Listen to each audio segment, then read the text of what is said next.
I'm just high energy. I purposefully don't drink coffee because I just don't know what it would do to me.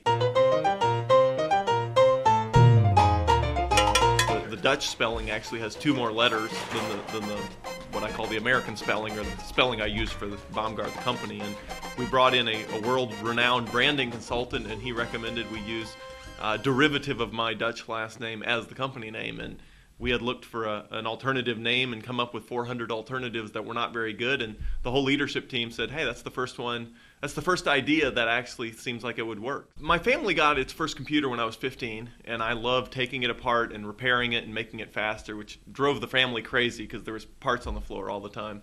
And that carried forward. I became kind of the local PC fix-it guy. And then in college, I got a job doing small business or even large business tech support for Business Communications Incorporated. And my primary frustration was having to get in the car every time I wanted to fix a computer. So the idea was to develop a technology that would let me fix computers over the internet. I had the original idea for Bomgar the Christmas of my senior year, which was going into 2003. I graduated in May. So I had the idea in the early part of that year, developed the first version of the product over the course of that semester, and sold the first license in about a month after I graduated.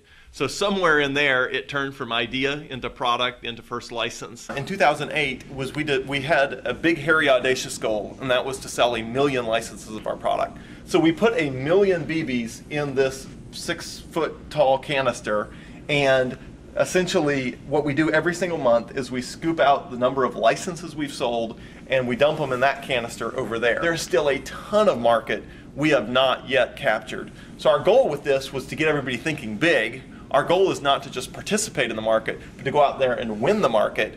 Initially, it was going to be a side project while I continued to do IT consulting work.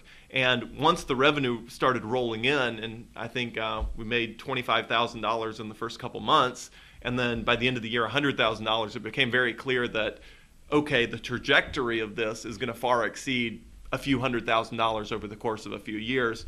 This is something that could launch into the millions. That's sitting down, standing up typing, and standing up surfing.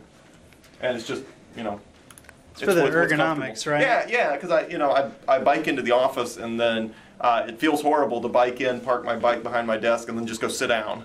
So I usually walk in and work standing up for a couple hours, and then I'll put in the sitting position. I'll work a couple hours that way, and I try to alternate. So in a given day, I've got about half the day standing, about half the day sitting. Wow, we just closed the $369,000 deal.